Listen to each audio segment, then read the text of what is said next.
د کابل ښار د اوبو او انرژۍ انسټیټیوټ یو ګڼ شمېر ځوانانو ته د مسلکي او حرفوي زده کړو زمینه برابره کړې ده. د تخنیکي او مسلکي زده کړو د ادارې اړوند د کابل ښار د اوبو او انرژۍ انسټیټیوټ په 1461 لمریز کال کې تاسیس شوی دی چې تر دې مهاله یې زرګونه ځوانان په مسلکي توګه روزلي دي. په دغو فعالو ډیپارټمنټو کې څه باندې 600 محصلین دي چې د هغو جملې نه 250 تنه په لیلیه کې دي. د ټولو ولایتو د افغانستان سږ کال الحمدلله موږ جدید شمول لرو. هغه جدید شمول چې په شو درجو کې وي او باقی مانده نور یې نهاري دي. د لیلیې محصلینو ته چې د مدیر صاحب لیلیې د ښه مدیریت او مدیریت په اساس باندې هم لیلیه ورکول کیږي هم بدل اعشا ورکول کیږي مطابق د قانون. ولې دا د ولایاتو څخه راغلي دي. ورسره عملی او تیوري درسونه هم دي. 80% مطلق درسونه مو عملی دي. کوم مضمونونه چې په ورځ کې 6 ساعته عملی لري یعنی نیمه ورځ مکمل عملی دي، هغو ته مو هڅه دا ده چې د برېښنا شرکت په واسطه او د خصوصي سکتور په واسطه باندې عملی زده کړې محصل د صنف نه ووځي د باندې د استاد سره چې دا مو تېره هفته پیل کړو. د موږ محصلین برېښنا کوټ ریاست ته ولاړ چې دغه په محصل باندې ډېره مثبته اغیزه کړې ده او ډېر مهمه ده.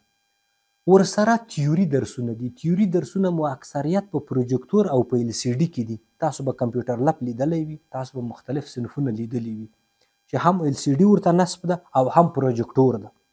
د هغو له لارې تیوري درسونه موږ ورته تطبیقوو.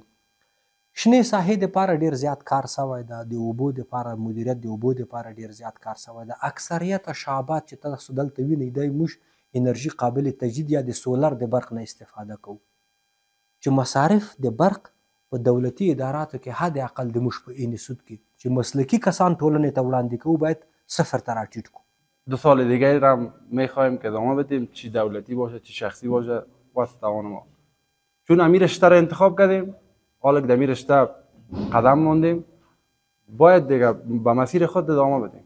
امنی شان لرو، ځان ته ورکشاپ لرو او خپل یو ترانسفرمر دلته ته د زده کړې لپاره ایښودل شوی دی په انستیتوت کې او دغسې نور شان د ورکشاپو کې شته دي. اوس مهال په دې انسټیټیوټ کې د پرمختللو زده کړو د ترلاسه کولو لپاره هر ډول درسي اسانتیاوې شتون لري او محصلینو ته په علمي او نظري توګه زده کړې ورکول کیږي. درسای تئوری ما که هستن ما میتونیم که از این چپتر کتاب استفاده کنیم و نقشه الکتریکی که هستن توسط خود کامپیوتر پروژکتور و توسیزیام چی میکنیم بر شاگردای را ارائه میکنیم و بعد از اینکه درسای تئوری ما خلاص شد ما یه را در ساحه عملی میاریم که ورکشاپ کارات عملی مثلا مجهز با تمام وسایل است و دیگه ما یا چی میکنیم عملی کار میکنیم. ما بعد از تئوری که میخوانیم ساعت تئوری که میگذرد در بخش عملی ما خود ما اینجا در بخش خود سولار سیستم که ما خود ما در سمستر سوم بخش انرژی آفتابی سولار سیستم را میخوانیم که از درس آغاز ما از بخش زاویه آفتاب شروع میشه که از زاویه آفتاب گرفته تا بخش چارج کنترلر و بیتری و انورتر و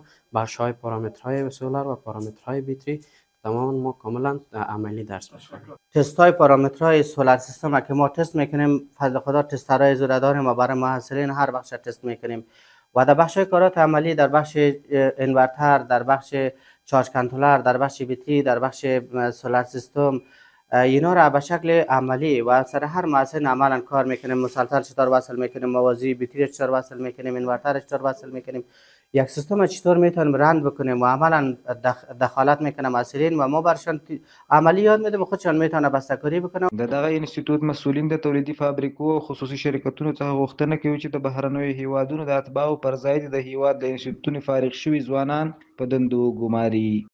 د استخدام په اړه مې توقع دا ده چې بهرنی خلک مراولي دا د افغانستان سرمایه نه ده، دا یو بهرنی او موقتی سرمایه ده چې لیږ مالی کریډټ نور خلک یا بل هیواد دې کسانو ته ورکړي د ما او د تا د جغرافیا نه تښتي او پرېږدي یې. هیله به دا وي چې موږ په اصلي او معنوي او مادي بشري ځواک باندې سرمایه ګذاري وکړو چې هغه سوچه افغانان دي. هغه افغانان موږ دلته په مسلک او په تعهد باندې روزو، دا د استخدام کړي. یوه میاشت نهایتا د دوی سره به ستونزه وي، یوه میاشت بعد زه تاسو ته ډاډ او اطمینان درکوم چې د دې غوندې مسلکي او متحده نیرو او بشري ځواک به دوی پیدا نه کړي او تر څو چې دوی ژوندي وي دوی به ورسره راحته وي.